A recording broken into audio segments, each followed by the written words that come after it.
Something else we have in common: flying on the airlines and listening to the airlines' announcements and trying to pretend to ourselves that the language they're using is really English. Doesn't seem like it to me. Whole thing starts when you get to the gate.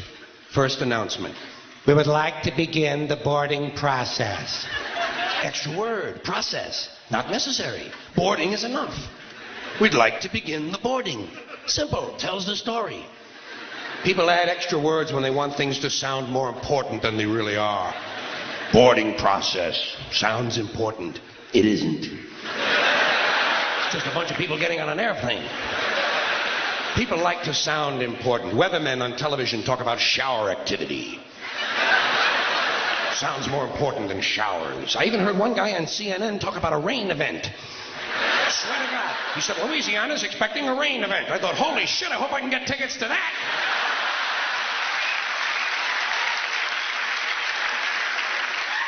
Emergency situation. News people like to say, police have responded to an emergency situation. No, they haven't. They've responded to an emergency. We know it's a situation. Everything is a situation. Anyway, as part of this boarding process, they say, we would like to pre-board. Well, what exactly is that anyway? What does it mean to pre-board? You get on before you get on? That's another complaint of mine. Too much use of this prefix pre. It's all over the language now. Pre this, pre that. Place the turkey in a preheated oven. It's ridiculous. There are only 2 states an oven can possibly exist in: heated or unheated. Preheated is a meaningless fucking term. It's like pre-recorded. This program was pre-recorded. Well, of course it was pre-recorded. When else are you going to record it? Afterwards? That's the whole purpose of recording, to do it beforehand. Otherwise, it doesn't really work, does it? Pre-existing, pre-planning, pre-screening. You know what I tell these people? Pre-suck my genital situation.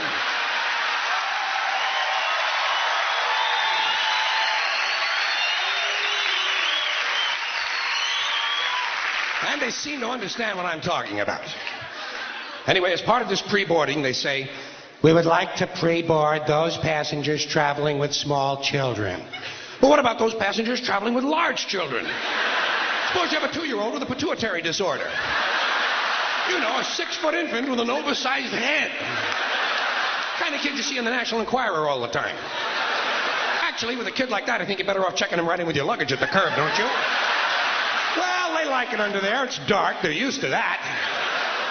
About this time, someone is telling you to get on the plane. Get on the plane, get on the plane. I say, fuck you, I'm getting in the plane.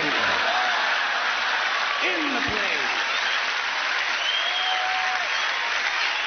Let Evel Knievel get on the plane. I'll be in here with you folks in uniform.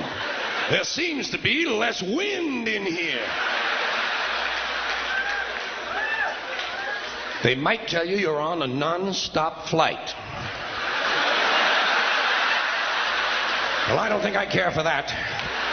No, I insist that my flights stop. Preferably at an airport.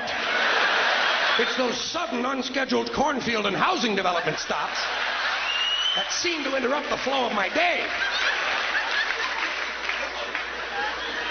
Here's one they just made up. Near miss. When 2 planes almost collide, they call it a near miss.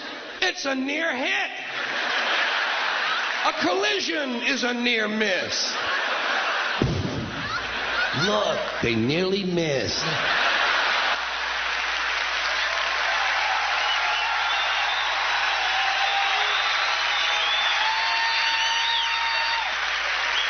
Yes, but not quite. They might tell you your flight has been delayed because of a change of equipment. Broken plane. Tell me to put my seat back forward. Well, I don't bend that way. If I could put my seat back forward, I'd be in porno movies. Then they mentioned carry-on luggage. First time I heard carry-on, I thought they were going to bring a dead deer on board. I thought, what the hell do they mean with that? Don't they have the little TV dinners anymore? Then I thought, carry on. There's going to be a party. People are going to be carrying on the plane. Well, I don't care for that. I like a serious attitude on the plane, especially on the flight deck, which is the latest euphemism for cockpit. Can't imagine why they wouldn't want to use a lovely word like cockpit, can you? Especially with all those stewardesses going in and out of it all the time.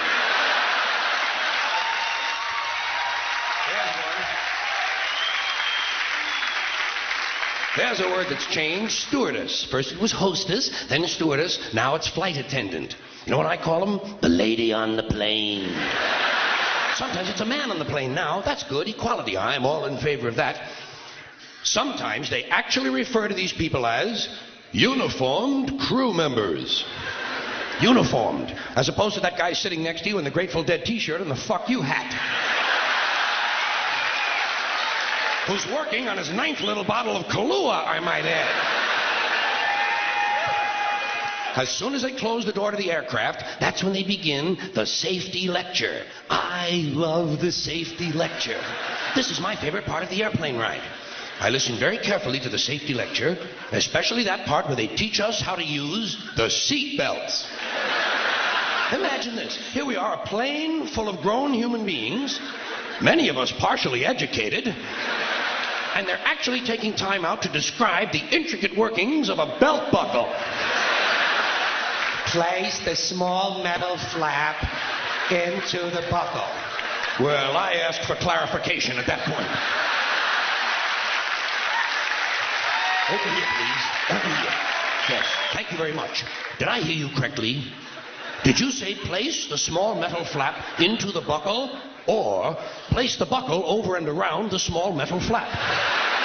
I'm a simple man. I do not possess an engineering degree, nor am I mechanically inclined. Sorry to have taken up so much of your time. Please continue with the wonderful safety lecture. Seatbelt. High-tech shit.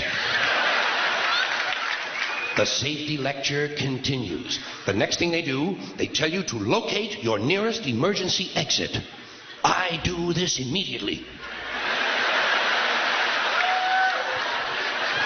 I locate my nearest emergency exit, and then I plan my route.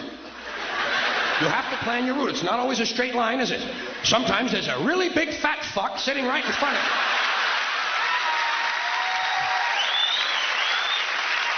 Well, you know you'll never get over him. I look around for women and children, midgets and dwarfs, cripples, war widows, paralyzed veterans, people with broken legs, anybody who looks like they can't move too well. The emotionally disturbed come in very handy at a time like this. You might have to go out of your way to find these people, but you'll get out of the plane a lot goddamn quicker, believe me. I say, let's see. I'll go around the fat fuck, step on the widow's head, push those children out of the way, knock down the paralyzed midget, and get out of the plane where I can help others.